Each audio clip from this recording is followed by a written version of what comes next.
I'm sure everyone is ready to ask and wondering what's going on with the quarterback situation. And Justin Worley did have surgery on his thumb. They went in and we said it was ever-changing process, day-by-day process, and so with further follow-up and examination, he went in, he had surgery on his thumb. He'll be out an indefinite period of time. Again, everything is how the body heals. It could be 2 weeks, it could be 3 weeks, it could be 4 weeks. So we'll see how he progresses, but he was at practice afterwards, and so that means moving forward, Joshua Dobbs will be our starting quarterback for Missouri, and be a great challenge for him and a great venue versus a great opponent. But I know that he's looking forward to that. Probably some even bigger news that completely directly affects recruiting. It affects our football program. It's something that we've been dealing with for a long period of time, and I think it's probably one of the greatest victories that we've had in Tennessee football. And so I'm really, really proud to tell you that we've been informed by the NCAA that we have made the APR and we'll have no APR issues moving forward. And this is an issue since day one when we walked in here as a coaching staff that our opponents have used against us in the recruitment process. And we were informed by the NCAA that we made that. And there's been a lot of hard work and a lot of hard effort by a lot of individuals behind the scenes that have made this come to fruition. And I tell you what, I'm extremely proud. Our football team posted a perfect score of 1,000 this past spring, and with coaching turnover, that's almost impossible to do. And again, I don't want to underestimate that or undervalue that, because that is monumental in our football program and moving forward.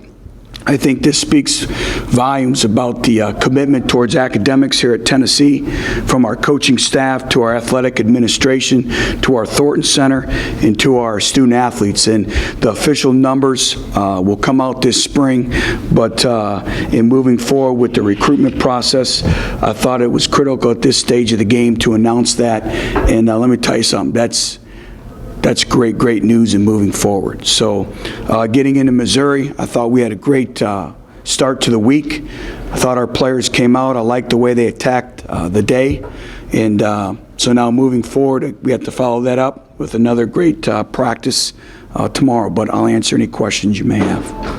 Butch, how much does it help Josh if he's got kind of a full week of first team reps, know he's the guy, and plus he's already got his feet wet? Well, I think the live repetitions, the live game reps that he received last week was very, very beneficial to him in moving forward. But, now to have the amount of the first team reps will be big. And, everyone asks, with a freshman quarterback, do you have to scale your offensive package down and your game plan? And it's quite to the contrary. We can actually do some more things in terms of our schemes with the quarterback in some different things. So. Butch, is Justin's injury the same as Nathan's or slightly different in Ferguson? It's pretty much the same. Yeah. It's been an unusual year. With that 26 years, I've never had, one thumb injury, and now you have two in the same year. And, that's just the way it goes. Was it from South Carolina and he thought that he could play through it, or did he just re-damage it again? It's really hard to tell. He had slightly injured it a little bit in South Carolina, but he practiced all week, and he felt it on the one tackle in the Alabama game. So it's hard to tell really when it happened, but it happened, and the surgery was successful, and we look forward to getting him back. Where's Riley at? I know you said he was in the mix. Saw him today. Is he your number 2? He'll be our number 2, and he'll continue to push Josh moving forward, and I'm comfortable with both quarterbacks. They both have done a great job, but I think, we're going to lean towards the game experience that Josh was able to garner in the Alabama game. So moving forward, I think live game speed repetitions in that type of environment versus that type of opponent was extremely beneficial, and that's kind of what really, put him to start the football game versus Missouri. With Riley, With Riley in the boot, how certain are you he'll be He's out this weekend? full practice. I mean, everyone makes big issues about boots. That's pretty much common operating procedure with anyone who, their ankle or their foot or their calf. That's pretty much common procedure now. Like I said, if you wait long enough, half our team will walk out in boots today. What did they find? Was it a torn ligament or what was it? I still don't know completely. I believe it was a torn ligament. And with Peterman, is he available at all? He practiced today, so we'll see how he progresses. He was in quarterback drills, so we'll see, throughout the course of the week, each day it gets stronger and stronger and stronger, and it's, how well does he grip a football? Now you're playing at 7 o'clock at night.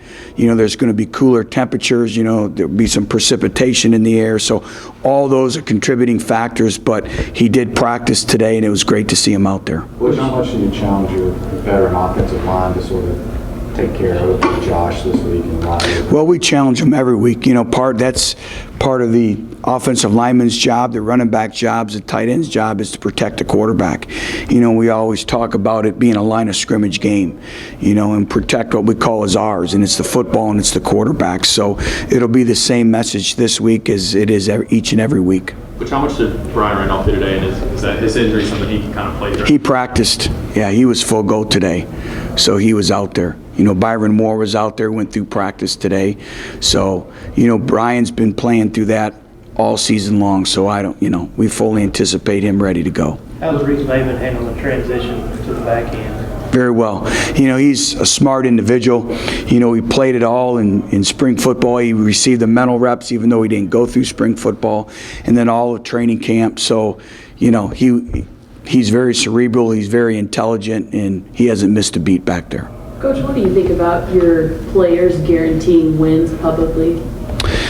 We talk about, I think a lot of it is, the emotion, especially when it happens after a hard-fought loss. That's something that, we talk to them all about. And I think that was, sometimes we get caught up in the emotion, and that's part of the maturity of our football team and our football program that I spoke about at yesterday's press conference. But also our players have a lot of pride, pride in their performance, and I know that they were extremely disappointed in our performance at Alabama, and it doesn't get any easier with a great opponent in Missouri.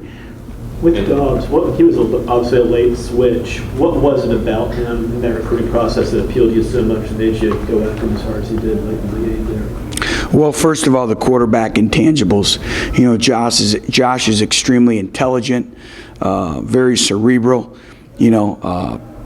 His recall, is outstanding, and then the ability to make plays. Great feet, and I think what he does exceptionally well is he can make the anticipatory throws. He anticipates exceptionally well. Now he's a true freshman going up against one of the best D-lines in the country, one of the best defenses in the country. So everyone around him has to pick it up, and our receivers have to play exceptionally well. And, the big thing for Josh and moving forward is he doesn't have to win the football game. Just manage the game for us and take it one snap at a time. But, his functional intelligence of being able to take the classroom setting, to the field. We'll see as he progresses, but I'm excited for his opportunity. Which you touched yesterday on his running ability. Does he give you a little more latitude maybe in play calling Saturday? Well, he does in terms of the ability to run the football. Where we can call some more design runs by the quarterback. You can see a couple times last week where, quarterbacks, you always look at their ability to anticipate but play instinctively in the pocket. And there was a number of times where the pocket collapsed and he was able to escape and make plays with his legs. And so that's a dynamic that he'll bring to the offense, but you'll see maybe some more designed quarterback runs. We're going to play to his strengths, and Riley's the same way. Riley can make plays with his legs. Like I said, both individuals I thought performed well today in practice. They're smart. They're quarterbacks. They get it. They're gym rats. They're in here all the time. Young running quarterbacks have a tendency to maybe take off too soon. do you counsel him on stuff like that to make sure you've got other options? Yeah, you know, he's a pocket passer first and foremost, you know, and that's, you know, we talk about being a high vision quarterback. You know, what you're speaking about is a lot of times you become a low vision quarterback, and when you feel the pocket collapse, your head goes down and you're always looking to run. You know, that's one of Josh or Riley's strengths, is their high vision quarterbacks. You know, they can feel the pocket collapse, but even when they escape the pocket, they have a high vision, and the scramble drill becomes in play. With the APR, you said you wouldn't have the figures till the spring. What exactly did the NCAA inform you then? Just that you're out of the woods in terms of time plus? That we had made it, and I believe we finished the year at 962. And again, the thing that I'm exceptionally proud of is we had a perfect score in the spring for this football program. And again, maybe you guys don't understand the magnitude of it. It's huge, and that is one of the things that we have fought in the recruiting process. And you know, as you know, opponents, they're going to look and they're going to read everything, and they're going to try to throw everything at your competition. And now, you know, we had a great plan in place, and we executed the plan, and just very proud of that. How tough has that process been? I mean, we talked about it earlier in the spring, and maybe again in June for managing the APR stuff. I mean, you were having to deal with some NCAA stuff that occurred before you got here, the APR stuff. How tough has that process been, and how key has been your relationship with Joe Scoggin? Joe Scoggin has been outstanding. He's the best of the best. He's the best in the business. And we're very fortunate to have him here at Tennessee. And when we use in recruiting, people make a place, we have the right people in place. You look at our administration, you know, the coaching staff, the Thornton Center. Joe Scoggin's a great illustration of that. And we have great people, and they have a great vision. And again, there's a lot of hard work, you know, that went into this, and it starts with our student athletes. You know, you look at the successful spring that we had with 48 individuals above a 3.0, you know, or above. You know, you look at a 2.82 cumulative GPA and a perfect score in the APR. That proves, you know, again, that academics are the forefront of our football program, and it speaks volumes. How much did you hear about it on the recruiting trail, whether it was the NCAA stuff or the APR players? A lot. You know, and I knew we had a great plan in place, and the moment I became the head football coach, Dave Hart and I sat down and we implemented that plan and that vision, and then Joe Scoggin came in.